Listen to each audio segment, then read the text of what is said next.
Boa tarde, meus queridos alunos, alunas do sexto ano. Então, essa semana a gente já iniciou o terceiro trimestre e, conforme eu tinha comentado com alguns em sala de aula, eu iria fazer um videozinho, porque como já estamos vendo essa parte de ciências agora voltada para física e também química, então necessita um pouquinho mais da nossa, não vamos chamar de mais difícil, mas necessita um pouquinho mais de concentração, tá? Então, para essa aula, vocês acompanhem no livro, né, conforme a gente combinou, da página 197 à página 201.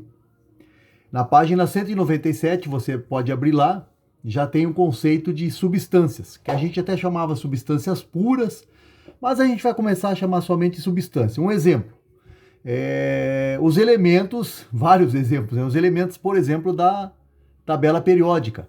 Então tem lá o hélio, o radônio, o alumínio, o ferro, enfim, substâncias que encontradas na natureza sem se misturarem com outras, nós podemos chamar de substâncias. Se se misturarem com outras substâncias, daí a gente chama uma substância não pura. Mas uma substância pura, que pode também ser chamada somente de substância, né, ela tem propriedades específicas, tá? Por exemplo, então, se você encontrar uma quantidade de ferro, ela vai ter uma propriedade específica diferente, por exemplo, de uma quantidade de alumínio. Então, são propriedades específicas da matéria que vamos falar agora. Na página 198, a gente fala de pontos de fusão, relembrando o capítulo 3, tá? Fusão é quando algo sólido se torna líquido, tá? Normalmente isso acontece quando agregamos a esse sistema calor, fornecemos energia em forma de calor. Então, há um aumento de temperatura.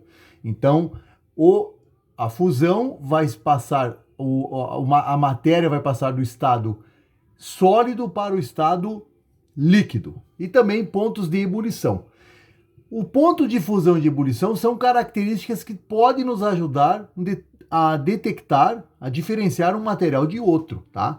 Então, por isso que a gente chama que são propriedades específicas da matéria. Por exemplo, o ouro, a pressão de uma atmosfera, o que é a pressão de uma atmosfera? Então, aquela pressão ao nível do mar, ele começa a virar líquido, ou seja, começa a se fundir. Então, ou seja, acontece a fusão do ouro a 1064 graus Celsius ou graus centígrados.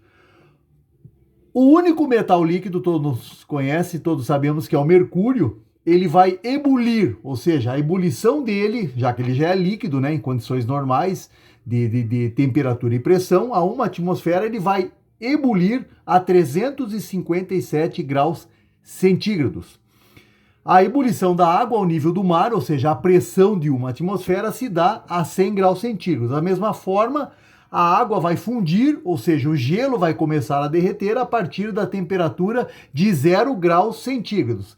Interessante que os pontos de fusão, né, durante a fusão, ou durante a solidificação, ou durante a ebulição, a evaporação, vaporização, a temperatura permanece constante. Ou seja, sempre que tiver um sistema com os dois estados, tá? Líquido ou gasoso, líquido ou sólido, nesse momento a temperatura vai se permanecer constante. Isso é importante, hein?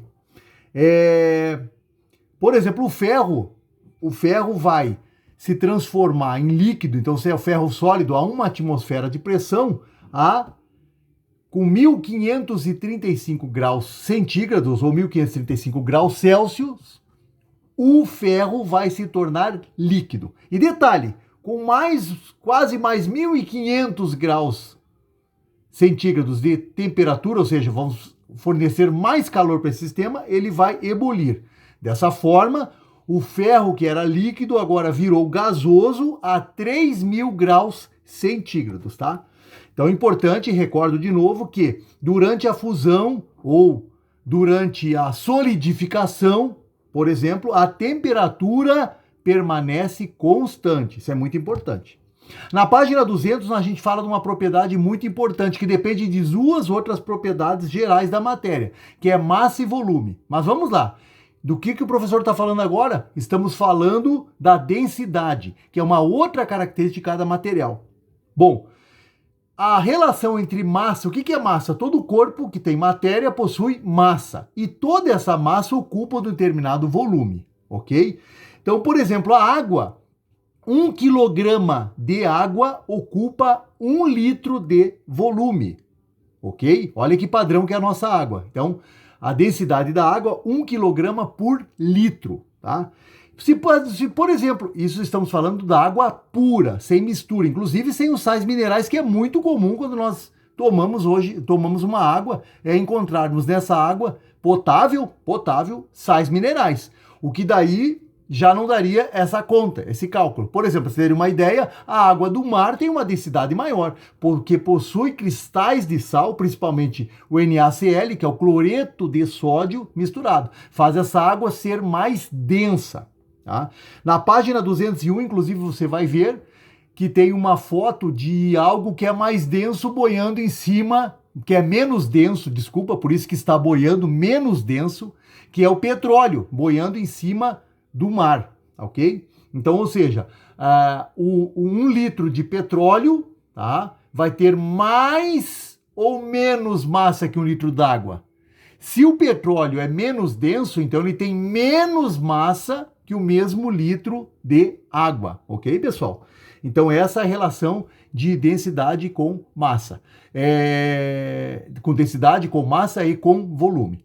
Então, a gente pode, por exemplo, também pegar o exemplo da página 200, onde a gente pega lá duas quantidades de alumínio, a gente pega o mesmo volume de alumínio e de chumbo, e quando colocamos, vejam bem, eles estão ocupando o mesmo volume, então eles têm o mesmo tamanho. Quando colocamos em cima de uma balança, verificamos que a parte do chumbo desce, ou seja, provando que a densidade do chumbo é maior, porque o chumbo tem mais massa. Ok, pessoal? Então por hoje é só. Espero que com essa aula a gente possa ter esclarecido um pouco. A gente vai falar muito ainda sobre essas propriedades nesse trimestre, tá ok? Vai dar tudo certo, bons estudos, contem com o professor.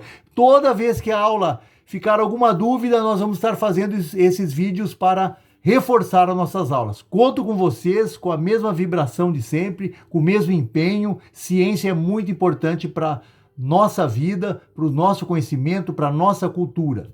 Grande abraço.